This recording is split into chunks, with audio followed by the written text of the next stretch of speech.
تو تین سب سے چھوٹی صورتوں میں سے ایک سورت العصر. نمبر دو یہ کہ یہ قرآن حکیم کی اولین صورتوں میں سے.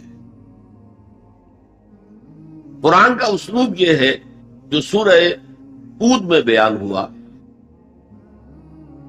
کتاب احکمت آیاتہ ثم فصلت من لدن حکیم خبیر.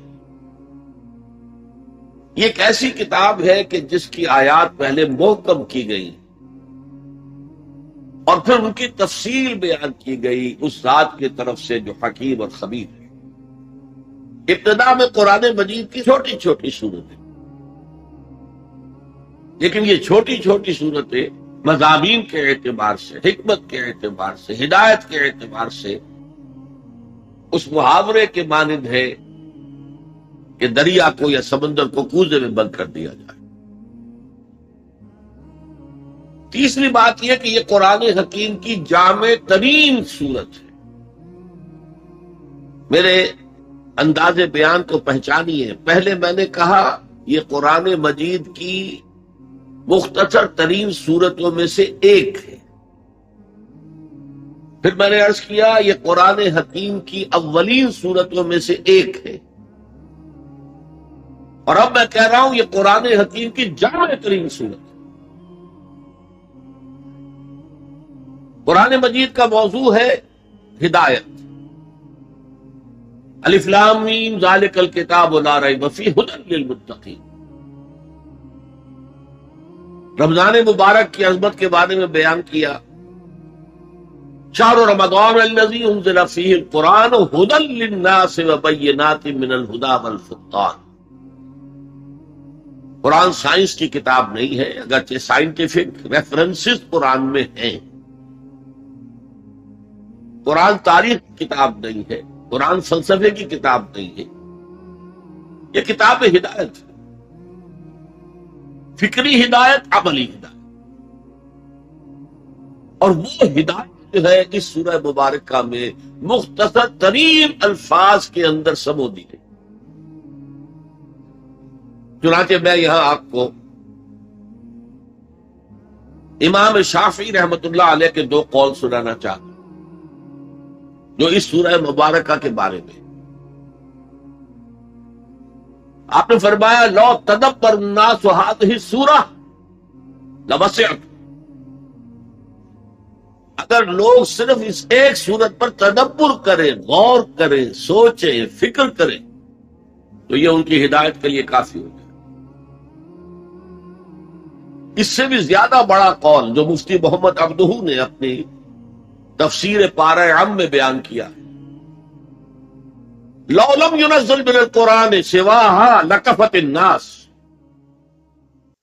اگر قرآن میں سوائے اس ایک سورت کے اور کچھ نازل نہ ہوتا تب بھی لوگوں کی ہدایت کے لیے کافی. اسی جامعیت کی بنا پر صحابہ کرام کا ایک طرز عمل امام راضی نے لکھا ہے. کان الرجلان من اصحاب النبی صلی اللہ علیہ وسلم اذا التقیا لم يتفرقا حتى يقرأ احدهما على الاخر سورة العصر ثم يسلم احدهما على الاخر. نبی اکرم صلی اللہ علیہ وسلم کے صحابہ کا معمول تھا کہ جب وہ باہم ملاقات کرتے تھے تو اس وقت تک علیحدہ نہیں ہوتے تھے جب تک ایک دوسرے کو سورۃ العصر نہ سنا دیں. اس کے بعد وہ پھر سلام کرتے تھے اور اپنے اپنے راستے پر چلے جاتے تھے. یعنی تذکیر کے لیے، یاد دہانی کے لیے، ہدایت کے جملہ مراحل کو واضح کرنے کے لیے ایک ایک لفظ میں یہ سورہ مبارکہ جو ہے واقعتاً اسی کی مثال ہے کہ سمندر کو کوزے میں بند کر دیا. ایک اعتبار سے یوں بھی کہا جا سکتا ہے کہ یہ قرآن حکیم کے مضامین کا انڈیکس ہے. قرآن میں کچھ تاریخی واقعات بیان ہوئے ہیں، کچھ ازل کی باتیں بتائی گئی، آدم کی تخلیق کا مرحلہ بتایا گیا، آدم و ابلیس کا قصہ بیان کیا گیا، پھر بہت سے انبیاء کے حالات بیان کیے گئے. پھر ہمیں آخرت کی خبریں دی گئی، ان سب کی طرف اشارہ ہو گیا۔ والعصر، زمانہ گواہ، ان الانسان لفی خسر الا الذین آمنوا۔ اب یہ ایک بہت بڑا عنوان ہے قرآن کے مضامین کا، بہت جامع عنوان، آمنو، کن کن چیزوں پر ایمان، کس انداز میں ایمان کی تشریح قرآن میں ملے گی آپ کو مکی صورتوں کے۔ وعملوا الصالحات، تیسرا مضمون کیا ہے؟ اچھے اعمال، صالح اعمال، اسی کی تفسیر تو ہے، اخلاقی تعلیمات ہے، بیسک ہیومن مورالٹی کا تذکرہ ہے، پھر شریعت کے احکام ہے، یہ کرو یہ نہ کرو، یہ سب کیا ہے؟ عمل صالح کی تفسیر۔ وتواصوا بالحق، یہ کیا ہے؟ یہ مختلف عنوانات سے قرآن مجید میں مضمون آیا۔ کہیں اس کو کہا گیا امر بالمعروف نہی عن المنکر، کہیں سے کہا گیا ادعو الی سبیل ربک، اور اس کے اوپر مفصل مضامین ہے۔ اور وتواصوا بالصبر، مدنی صورتوں میں جبکہ جنگیں ہو رہی تھی تو صبر کی جو تلقین آئی ہے جس طرح سے آئی تو آپ کے علم میں، تو یہی تو مضامین ہے نا قرآن کے۔ تو گویا کہ سورۃ العصر جو ہے مضامین قرآن کا ایک جامع انڈیکس ہے۔ چوتھی بات یہ نوٹ کر لیجئے کہ یہ کلام انتہائی مؤکد ہے، نہایت تاکیدی ہے۔ پہلے تو اللہ قسم کھا رہا، اللہ بغیر قسم کھائے بھی کوئی بات کہے جو مستند ہے ان کا فرمایا ہوا، لیکن تاکید کے لیے والعصر، زمانے کی قسم کھائے۔ ان الانسان لفی خسر، ان تاکید کے لیے، لفی لام پھر تاکید کے لیے، خسر تفخیم کے لیے، معمولی خسارہ نہیں، 1000 2000 لاکھ 2 لاکھ کروڑ 2 کروڑ کا خسارہ نہیں، بہت بڑا خسارہ، تاکید کی انتہا ہے۔ یہ 4 باتیں نوٹ کرنے کے بعد اب ذرا اس کا ترجمہ اور اس کا انالیسس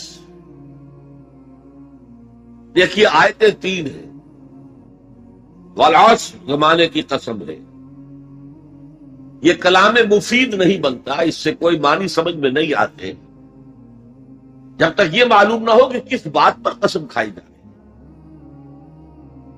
لہذا بات بنے گی والعصر ان الانسان لفی خسر، اب یہ کلام مفید ہے، اس کے معنی سمجھ میں آ گئے۔ اسی طرح تیسری آیت کے کوئی معنی نہیں بنتے جب تک کہ دوسری آیت کے ساتھ نہ جڑے۔ الا الذین آمنوا وعملوا الصالحات وتواصوا بالحق وتواصوا بالصبر، سوائے ان کے جو ایمان لائے اور جنہوں نے نیک عمل کیے، جنہوں نے حق کی وصیت کی اور جنہوں نے صبر کی وقت تاکید کی۔